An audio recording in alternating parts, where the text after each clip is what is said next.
Kun me katsotaan lasta tai nuorta internetissä, niin hän on siellä oikeastaan ihan samassa tilanteessa kuin aikuinen. Että aikuisella on vaan ne paremmat taidot sitten analysoida, että onko tämä nyt vaarallista tai ei. Tai että jos näkee jotain materiaalia, niin myös käsitellä sitä näkemäänsä. Ja yhtä lailla kun aikuinen näkee joka päivä kaiken näköistä hurjaa internetissä, ei välttämättä edes niin kuin paina sitä muistiin tai näin poispäin, niin se alaikäinen näkee sitä samaa materiaalia siellä. Ja kun se tulee sinne nuoreen muistiin, niin se kyllä jää sinne ja sitä voi olla vaikea käsitellä. Verkkovuorovaikutuksen ja kasvokkaisen välillä on aivan perustavanlaatuinen ero ja se liittyy siihen, että verkossa ei meidän eleet ja äänenpainot tai vitsit välity ollenkaan. Ja silloin tapahtuu sitten sitä, että kun verkossa ystävien tai tuntemattomien kanssa kommunikoidaan, niin väärinymmärryksiä pääsee tapahtumaan. Kun me ollaan siellä verkossa, me saadaan pelkkää tekstiä tai vähän kauniisti laitettua kuvaa tai näin. Ja se tarkoittaa sitä, että me ei voida ihan täysin arvioida sen toisen ihmisen vastapuolen tarkoitusperiä.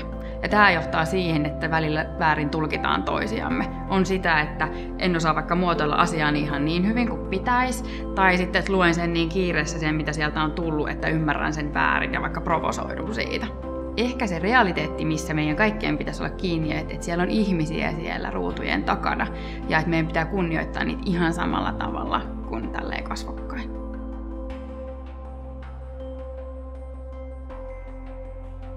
Kun me mietitään vaikka perinteistä koulukiusaamista tai nyt tällaista nykyaikaista koulukiusaamista, joka pääosin tapahtuu myös sitten somessa, niin me huomataankin, että me puhutaan aivan erityyppisestä ilmiöstä ja ilmiökentästä. Ja yksi sellainen merkittävä muutos tässä nyt tähän perinteiseen verrattuna on se, että kun sinne nettiin päätyy jotain sisältöjä, niin niitä ei saa koskaan sieltä pois. Ja sitten toinen nyrkkisääntö on se, että mitä hirveämpää, niin sitä varmemmin se siellä netissä pysyy. Eli silloin se on viihdyttävää jollekin toiselle ja silloin poliisikaan ei sitä pois sieltä saa.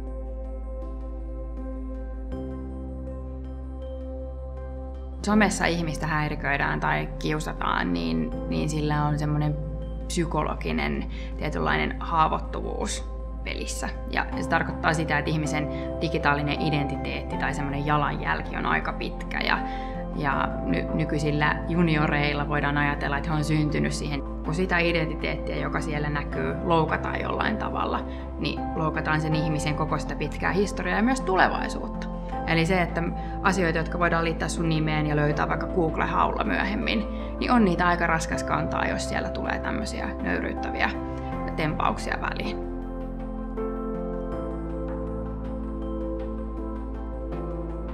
Joka päivä varmaan törmäät johonkin outoon siellä netissä, niin niistä kannattaa jutella, et ei kannata jäädä yksikseen pohtimaan.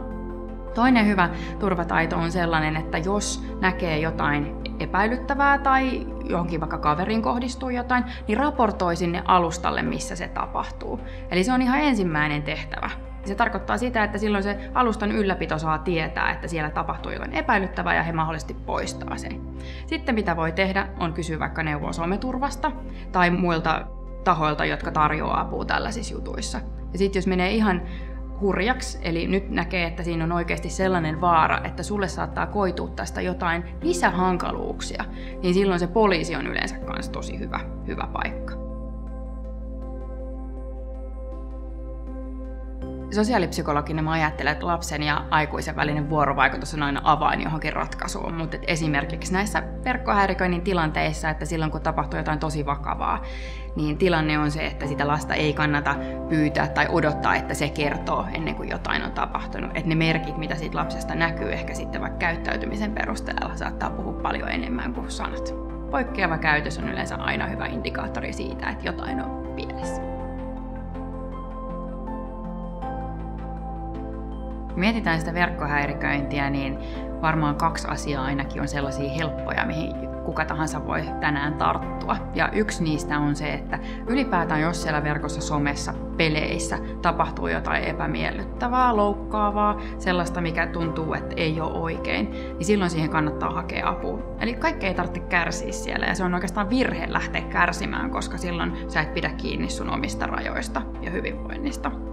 Toinen juttu, mikä on tosi tärkeä siinä, kun ollaan yhdessä omien ystävien kanssa somessa ja peleissä ja sun muualla, on se, että sitä toista ihmistä voi puolustaa. Eli että jos näkee jotain ventovierastakin haukuttavan siellä, niin sille alustalle voi aina raportoida sieltä napista. Ja se ei maksa kuin sen sekunnin aikaa, kun sä käyt sen siellä raportoimassa, mutta tietyllä tavalla se tuo sitä kulttuuria, että semmoinen turha urpailu kannattaa jättää muualle.